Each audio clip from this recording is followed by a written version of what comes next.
Shalom, saya ingin mengucapkan terima kasih kepada KSJ yang memperkenankan saya sharing dengan menjawab pertanyaan yang diberikan. Pertanyaan pertama adalah, kita memahami bahwa GPIB memiliki visi misi. Namun apa yang menjadi visi dan misi apabila Anda dipercaya sebagai pemimpin sinodal? Atau apa pendapat Anda terhadap calon pemimpin? Nah, kalau visi, saya berpikir bahwa visi GPIB itu sudah luar biasa menyangkut hal yang luas ya, dan sangat baik menjadikan gereja yang mewujudkan damai sejahtera bagi seluruh makhluk. Nah, kalau misi, ada beberapa poin yang mungkin sebagai sumbang saran kepada mereka nanti yang akan terpilih sebagai fungsionaris Majelis Sinode. Yang pertama adalah memperkuat pelayan setiap gereja atau setiap jemaat. Nah, caranya bagaimana? Memperkuat majelis jemaat dan yang terlibat dalam pelayanan dengan pembinaan-pembinaan. Majelis jemaat atau pengurus PLK itu harus mengerti jelas mengapa mereka melayani di gereja, mengapa mereka terlibat dalam pelayanan, bahwa mereka mengasihi Tuhan Yesus, mereka ingin menyenangkan Tuhan yang sudah menyelamatkan mereka. Nah, kalau mereka sadar, mereka akan melayani dengan baik, tidak sekedarnya suka-suka atau hanya ingin jabatan, hanya ingin tampil. Mereka akan menjadi pelayan yang akan penuh komitmen, atau bisa disebut dengan high commitment, low maintenance. Dan yang kedua, pelayan gereja itu harusnya tuh continuous learning. Kita lihat di Alkitab, Tuhan Yesus tuh melayani pada konteks zaman itu, dan banyak perumpamaan digunakan sesuai konteks saat itu. Nah, bagaimana saat ini kita membawa firman Tuhan dalam konteks masa kini? Nah, masa kini kan itu digitalisasi itu menjadi primadona. Nah, bagaimana bentuk pelayanan kita juga harus berbasis digital. Nah, semua pelayanan terlibat di gereja seharusnya terbuka dan mau belajar gitu ya, sehingga bisa menjadi profesional dalam pelayanan. Nah, setelah hati, pikiran kita kuat dan baik, maka pasti program yang akan keluar untuk baik jemaat juga untuk sekitar akan sangat berpengaruh gitu ya, akan sangat baik gitu. Karena kita melayani dengan hati dan profesional juga. Nah, tujuan pelayanan gereja kan itu memberikan value ya kepada jemaat juga sekitar. Dan jika semua jemaat GPIB kuat dalam komitmen dan program, maka dampaknya akan besar banget. Nah, yang kedua adalah mengembangkan program pemberdayaan. Program yang berhubungan dengan diakonia transformatif dilakukan di setiap gereja. Memberdayakan anggota jemaat dengan kemampuan mereka akan menjadikan jemaat sejahtera. Contoh, itu kalau di Katolik itu, apalagi di Kalimantan itu ada credit union. Awalnya itu untuk anggota jemaat Katolik, tapi saat ini menjadi berkat bagi banyak orang di sekitar mereka, khususnya di Kalimantan yang banyak. Ada juga yang contohnya di TLM, di Gemit, yang melayani sekarang itu koperasi itu 120.000 anggota.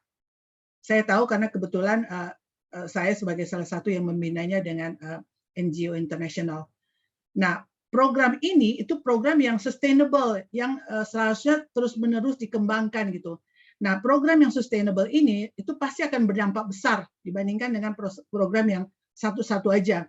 Dan akan banyak juga bisa membuat banyak lembaga donor membantu.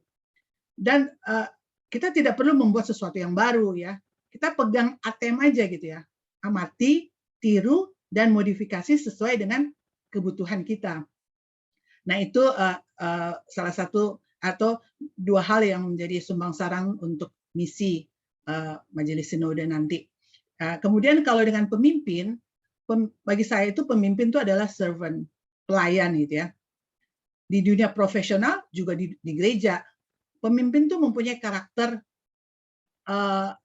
hati seperti servant gitu ya, yang saat ini tuh dicari di dunia profesional. Perusahaan yang bisa melayani dengan baik customer-nya itu dicari orang.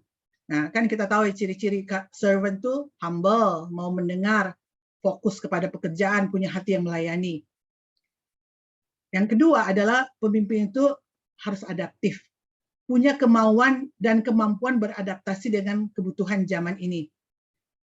Saat ini keadaan memaksa kita untuk mengerti tentang digital. Nah, kita harus belajar agar bisa menjangkau misalnya kaum milenial, Gen Z, juga banyak hal yang berhubungan dengan digital. Dan yang ketiga adalah pemimpin itu harus open mind. terbuka untuk ide orang lain, mampu dan mau keluar dari zona zamannya, zona amannya jika dibutuhkan. Pemimpin yang open mind itu bisa bekerja sama dengan siapa saja. Jadi menurut saya pemimpin itu tidak harus muda atau harus tua, tapi yang utama adalah mempunyai karakter-karakter yang seperti di atas. Nah, pertanyaan yang kedua, apa yang menurut Anda perlu dikonstruksi dengan cepat bagi GPIB?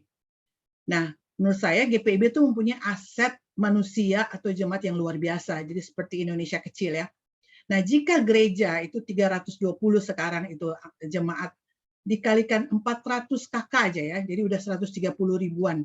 Ditambah dengan PLKes 280, sekitar 50, udah 10 ribu, jadi 140 ribu.